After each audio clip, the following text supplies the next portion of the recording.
G'day, it's Robbie again. Well, I'm pushing on with the Sherline engine project, and I've got to make up con rods to go from the little flywheel to the power piston, and I've got to make up a con rod to go from the big flywheel to the displacer, and that will have a link rod, so basically it'll have a knuckle in it.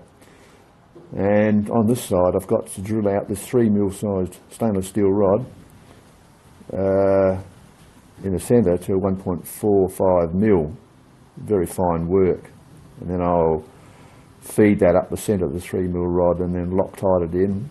And once I've done the con rod end, which is going to be a little bronze brazing job. So to drill that centre of that rod out, I'm going to use Sherline, the Sherline lathe today, and I do use her occasionally, and she's a handy little thing for this sort of work. And I'll show you the setup. So here's Shirley, and she's really good. I paid $100 for this second hand, and then I spent another 120 on a 30 on a chuck and new belt, and cleaned it all up, and it works fantastically well. And this is really the perfect job for this sort of lathe, working on really small stuff like this. And you've got great tactile feel with these little lathes, these little micro lathes, because unlike bigger lathes, you know, you haven't lost all of your feel with the tailstock and, you know, things like that. These, you can feel exactly what's going on because it's all low mass, and yeah, they've really got their place in the workshop. Some people bag small lathes, they think big is better and big is best, and get the biggest lathe you're going to afford, you know. They sing that bloody song all the time, and it drives me crazy because it's absolutely bullshit, you know. You buy lathes for the size of the work you're going to do, you know. It's as simple as that. They make little lathes to do little work, and they make big lathes to do big work.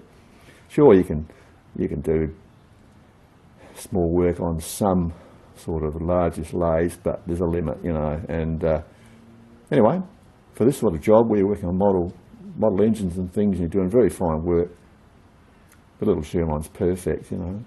So yeah, I'll start her up and you can see it do its thing. We're only spinning at low RPM because we don't want to burn the drill. Bit of oil. In we go.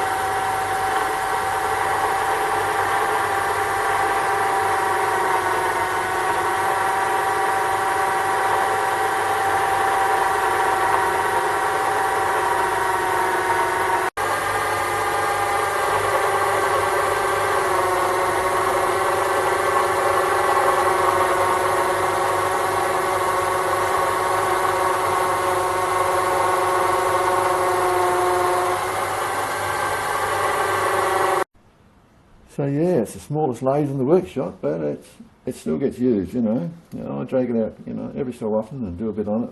All this tiny stuff, you know, say drilling out jets on carbies and stuff like that, if you need to go down that path, or making really fine stuff. These are really good, you know. I mean, to do it on a 9-inch, 10-inch swing lathe, you can do this sort of work, but you just don't have that tactile feel that you get with this sort of setup. You know, everything is so light and easy to use, and you can judge precisely how you're going with small drills like this. Let's do some more.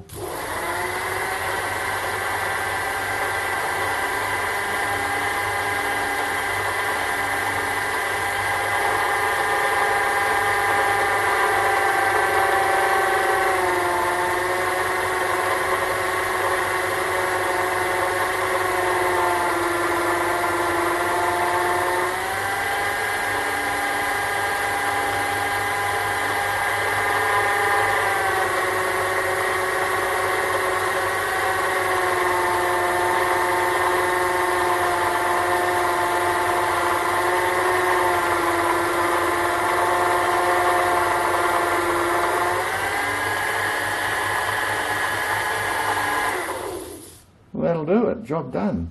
So now I've just got to do some bronze bracing. I'm going to bronze a nut onto the end of this bit of rod, once I've set the length, and that will be the conrod bottom end. I've already drilled them out. I've got inner sleeves. I've also once again made up on the Sherline little slipper sleeves that go in there, and that way that shields the rod end from the thread of the bolt that goes through. So yeah, magic little machine. Anyway, bit of eye candy, and yeah, just shows you these little babies are top stuff.